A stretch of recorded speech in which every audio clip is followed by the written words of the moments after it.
Okay, next up is Connection Unknown, Builder's Legacy Book Number 1, written by Michael Chatfield. It is 671 pages. It is $5.99. It's available on Kindle Unlimited, and here is the author's description. Luke Tavares has dreamed of joining the vast gaming guilds of the hypernet. After recently graduating high school, his parents had given him the same ultimatum as his siblings. He has 1 month to get a job to pay for his air, gravity, and water aboard the Dahlia. The freighter needs more hands, but Luke doesn't want to be a trade ship engineer.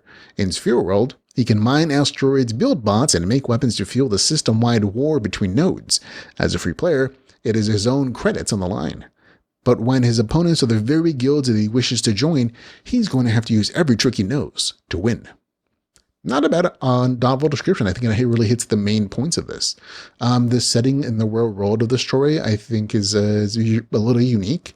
It's not set in our modern world. It's actually set in a future point where humanity has become a spacefaring civilization, and the main character lives on a trade ship that goes to different spaceports, and does trading stuff. And I want to say he's just coming out of high school, so he'd be like 18, 19.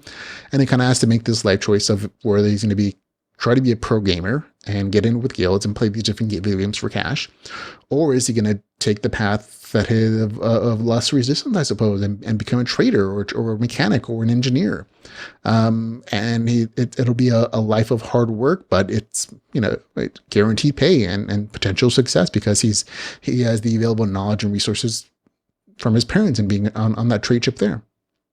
And so there is definitely a sort of a coming of age element to it. But I really liked the fact that it's set in that future world because it really connects to kind of the game world, which is also kind of set in a slightly advanced version of that universe where there's more slight higher technology, but there is space mining, there is crafting, there is base building, but it didn't feel like too far out of the reach of what the main character would sort of be able to know about. So he's able to use his knowledge as somebody who grew up in a trade ship his whole life with, a family business that's running through space on a regular basis to kind of like give knowledge to what he can do in the game, which I was really like, okay, that's a nice little nod that makes that real world setting a little bit different, and it adds a little extra flavor to it. So now going back to the story, let's try to get off track a little bit. This story, it on the game mechanic side of things, it's not quite lit RPG. I would say it's a little more GameLit. There are lots of game mechanics in there, including first-person shooter, real-time strategy, there's space fighter elements, and civilization building elements into the story. I wouldn't quite call them just base building because they do jump around a little bit in getting mines and setting up defense networks and getting resource nodes. And so it feels a little more like Civilization, or one of those games where it's competitive online competition where different players in different guilds are competing for similar resources and conquering one another, and developing, defenses and attack strategies, and there as well. So it's a lot of different game elements, and they combine in a MMO story. We'll say that for now. Now, there are parts of the game elements that just didn't appeal to me, and they're not badly written. I think other people are really going to love them. It's just that I'm not really interested in some of the game types, and that's just because I don't play those games. So I don't like really player versus player stuff necessarily. I wasn't into the kind of competitive resource competition stuff where like characters or guilds are trying to conquer the same nodes and they're competing in that sense.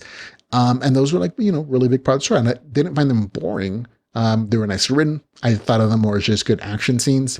But the game mechanics, I was like, oh, this isn't my kind of game. I don't know anything about this. I don't have experience with it, so I couldn't really connect to it in that respect. But for people who love those kind of games, who are like super intensely interested and they love like the sort of meta theory gaming that's going on there, I think they're really going to enjoy that level of it. And I can appreciate the time and effort that goes into it. For me, I liked other aspects of the game elements. I liked the crafting. I loved the resource gathering. I liked not necessarily the actual game guild versus guild conflicts.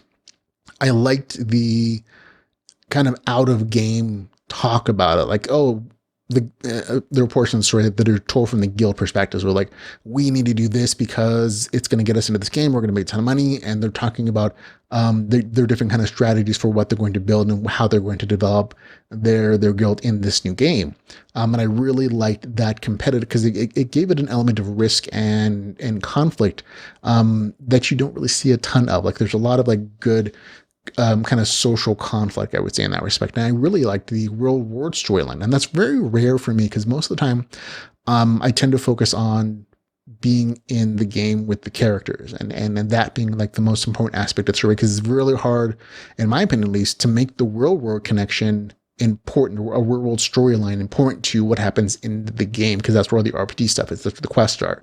That's where all your story elements are generally in RPG. But the author does a really good job of making the real world storyline engaging and important and has its own kind of tension, which I really like. I'll get into that in a second. And that's seconds now. I really enjoy the real conflict aspects, as they had serious tension and consequence with the main characters trying to accomplish in game. It actually has this is a little, just a tiny bit, so it shows it really early in the story, so it's not too big. But the game company is shutting down its game servers forever. And the players who are playing on the last day discover a hidden game within the game that portals them to a new game, and they believe that this is a secret game from the company that they're planning to build and open, and so everybody just spreads around the road. Everybody starts jumping into this new game, and it's super popular. Now, the real life storyline involves that game company having to defend that IP against an internal corporate takeover strike kind of thing. And there's issues of like short selling stocks and the two main developers having to defend it, and like them trying to get revenge and kind of taking over, like, because the rest of the shareholders are trying to short sell, they have an opportunity, because the game is suddenly doing so well, to buy back and like ruin the other people who aren't able to successfully short sell.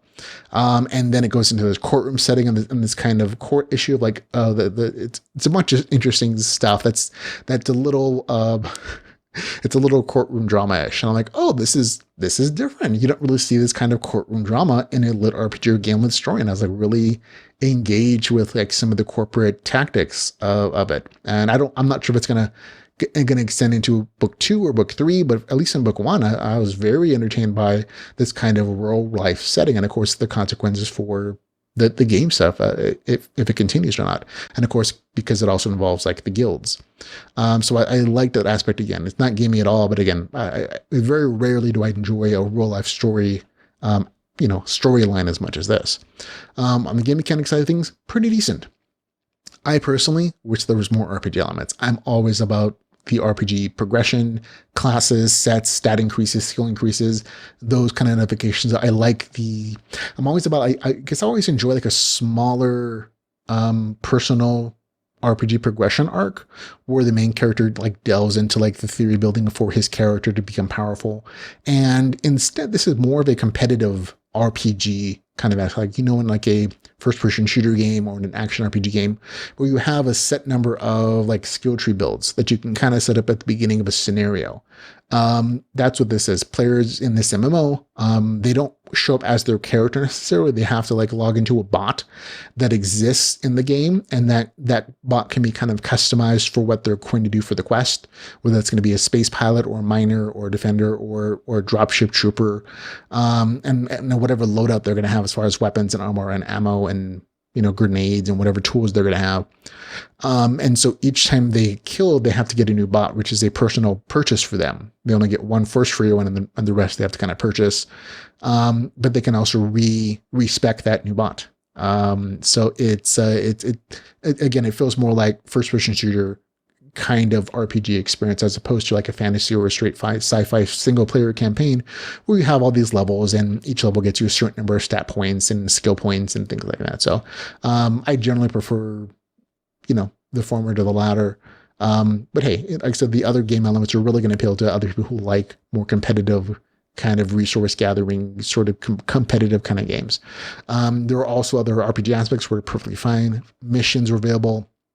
with options for like conquering nodes, defending nodes, protecting nodes, spaceship fights, drop-off missions, and a ton of more stuff. So there's also crafting, resource gathering elements that play a big part on the game side of the storyline and in conflicts between the guilds because they can sell those resources for real-world credits and money to make a living. And so anytime that aspect is there, there's always going to be like stiff competition between these major guilds that are trying to establish themselves in these kind of games. So that was really nicely done.